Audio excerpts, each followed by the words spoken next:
టిపికల్గా ప్రతి ఫ్యామిలీలో తల్లిదండ్రి భార్య పిల్ల వీళ్ళందరూ భార్య పిల్లలు ఉంటారు. ఈయన ఉన్నాడు బాగా ఉంది, ఈయన లేనప్పుడు ఈ డబ్బు ఎక్కడి నుంచి వస్తుంది? దానికే హ్యూమన్ లైఫ్ వాల్యూ కనుక్కోవాలి. దానికి చాలా పద్ధతులు ఉన్నాయి. చూడండి, what is your minimum monthly expenses, దాన్ని బట్టి హ్యూమన్ లైఫ్ వాల్యూ కట్టే పద్ధతి నేర్పిస్తాం. సార్ ఇక్కడ నుంచి ఎవరైనా ఒకరు నిల్చోవాలి, ఒక్కరు వాలంటీర్గా. సార్నే తీసుకున్నాం, సార్ ఇంత బాగా చెప్పారు. సార్ మీ నెలవారీ ఖర్చులు ఎంత ఉంటాయి అన్నీ కలిపి.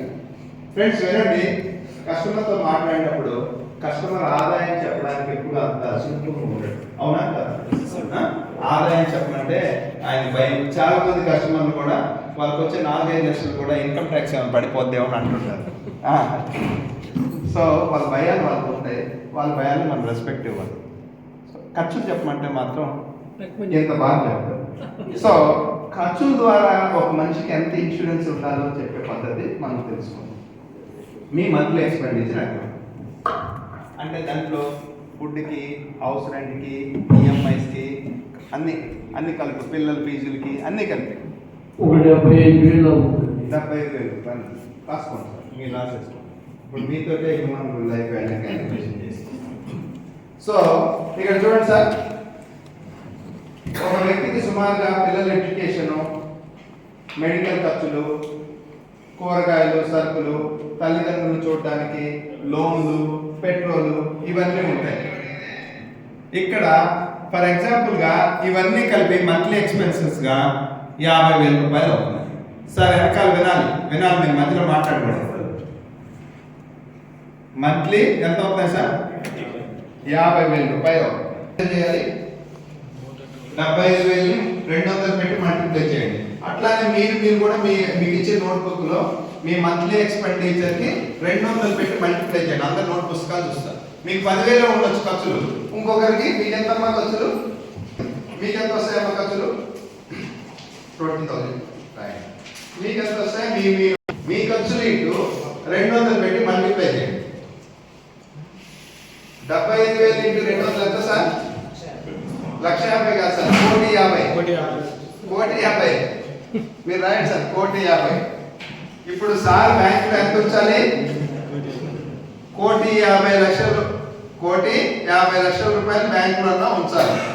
లేకపోతే ఇంకో పని చేయొచ్చు. ఏం చేయాలి?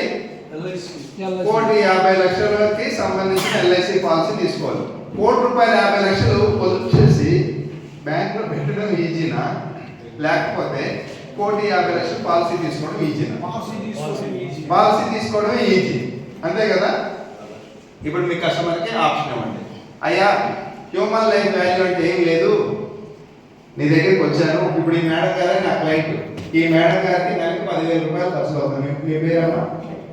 మేడం గారు పేరు షకీలా గారు. వీరికి నెలకి 10,000 రూపాయలు అంటే మీ ఖర్చులు, మీ హ్యూమన్ లైఫ్ వాల్యూ 2 లక్షలు అమ్మా. 2 లక్షలు కాదు, 20 లక్షలు. ఓకే, 20 లక్షల రూపాయలు మీరు బ్యాంకులో ఫిక్స్డ్ డిపాజిట్ చేసి ఉంచుకోవాలి. లేని పక్షంలో 20 లక్షలు పాలసీ తీసుకోవాలి. మీరు దేనికి ఇంట్రెస్ట్ చూపిస్తారు? పాలసీ తీసుకోవడానికి. ఎందుకో కూడా నేను చెప్తాను మీకు. సో ఇప్పుడు మేడం గారికి హ్యూమన్ లైఫ్ వాల్యూ 20 లక్షలు, సార్కి 1,50,000. మీకు ఎంత వచ్చింది సార్? 80 లక్షలు. సో మీరు ఫస్ట్ కస్టమర్కి ఇది మీకు హ్యూమన్ లైఫ్ వాల్యూ. మీకు గతంలో ఏమైనా ఇన్సూరెన్స్ పాలసీలు ఉన్నాయా? ఉన్నాయండి. మీకు ఎంత ఉన్నాయి సార్ ఇన్సూరెన్స్? ఇప్పుడు నా ఏజ్ గ్రూప్ అయిపోయింది సార్. అయిపోయింది. ఓకే. మా పిల్లలకి ఉన్నాయి, మా ఇంట్లో మొత్తం 30 పాలసీలు ఉన్నాయి. మీ ఇంట్లో 30 పాలసీలు ఉన్నాయి. ఓకే. సార్కి ఇందాకే ఉదయమే ఒకసారి గట్టిగా చెప్పట్లు కొట్టండి. 40 ఏళ్ళ సర్వీస్, 40 పైన ఇండస్ట్రీలో 40 ఏళ్ళు. బాలయ్య బాబు చెప్తాడు కదా 30 ఏళ్ళ ఇండస్ట్రీ అని. అట్లాగా 40 ఏళ్ళు ఇండస్ట్రీలో ఉన్నారు. 40 ఏళ్ళు ఇండస్ట్రీలో ఉన్నారంటే మనకి ఇన్సూరెన్స్ ఇన్ జనరల్గా కావాల్సింది ఎప్పుడంటే మన బాధ్యతలు తీరే వరకు. బాధ్యతలు ఎప్పుడు తీరితే పిల్లల చదువులు, వివాహాలు అయిపోయాయి అనుకోండి, మనకు బాధ్యతలు తీరుతాయి. ఇప్పుడు వారికి సార్ అన్నట్టు నిజానికి వారి పేరు మీద అన్ని పాలసీలు బ్యాంక్ ఆఫ్ ఇండియా లాంటి దాంట్లో డిపాజిట్ చేసుకుంటే 1 కోటి రూపాయలు డిపాజిట్ చేస్తే నెలకి 50,000 రూపాయలు వస్తాయి. మీరున్నా లేకపోయినా పిల్లల చదువు, పిల్లల వివాహము, పేరెంట్స్ పెద్ద ఏజ్ వాళ్ళకి ఇవన్నీ కూడా మీరు లేనప్పుడు ప్రశ్నార్థకం అవుతాయి. మీరు ₹1,00,00,000 ఇన్సూరెన్స్ కలిగి ఉంటే ఇవన్నీ ఈజీ అవుతాయి. That is the value of human life value. So ఇక్కడ ఉన్న ఎవరైనా సరే నేను అడిగిన వాళ్ళు టకీమని మీ హ్యూమన్ లైఫ్ వాల్యూ చెప్పాలి. మీరు చెప్పండి సార్, మీ ఖర్చులు ఎంత, మీ హ్యూమన్ లైఫ్ వాల్యూ. సో ఒక సందర్భంలో మనం ఉన్నా లేకపోయినా LIC నుంచి 80 lakhs వస్తే అవి బ్యాంకులో వేసుకుంటే సంవత్సరానికి ₹4,80,000 వడ్డీ వస్తుంది, ₹40,000 వస్తాయి. ఫ్యామిలీ మెయింటెనెన్స్కి ఇబ్బంది. సో ప్రతి ఒక్క ఏజెంట్ కూడా ఈ హ్యూమన్ లైఫ్ వాల్యూ కాన్సెప్ట్ని కస్టమర్కి చెప్పడం ద్వారా పెద్ద పాలసీలు చేయించవచ్చు. అయ్యా ఇది పొజిషన్, ఇది లేకపోతే ఆ డబ్బులన్నా ఉంచాలి, నువ్వు ఏం చేసావని చెప్పాలి. సో అప్పుడు ఒకటేసారి నేను చెప్పినప్పుడు 80 లక్షల పాలసీ ఒకటి చేయడం మీకు కనీసము 10, 20, 30 ఆలోచిస్తారు. అప్పుడు మీరు నెక్స్ట్ కూడా అతను కూడా ఎలా చెప్పాలంటే మీరు ఒకటేసారి నువ్వు ఇంత లక్షల పాలసీ చేయక్కర్లేదు, మా దగ్గర ఒక జీవన లక్ష్యాన్ని ఒక పాలసీ ఉంది, పేరుకి 10 లక్షల పాలసీ కానీ రిస్క్ అయితే దాంట్లో 70-80 లక్షలు వస్తాయి. పేరు 5 లక్షల పాలసీ అయినా కానీ రిస్క్ అయితే దాంట్లో ఒక 40-30 లక్షలు వస్తాయి. అలాంటి ఒక పాలసీకి నెలకి 2,000 కానీ నెలకి 4,000 కానీ కట్టుకొని చేయొచ్చు. ప్లాన్ ప్రజెంటేషన్లోకి వెళ్తాం. అంటే ఎప్పుడు కూడా కస్టమర్కి నీకు ఈ సమస్య ఉంది అని తెలియజేసే విధంగా మనం మాట్లాడాలి.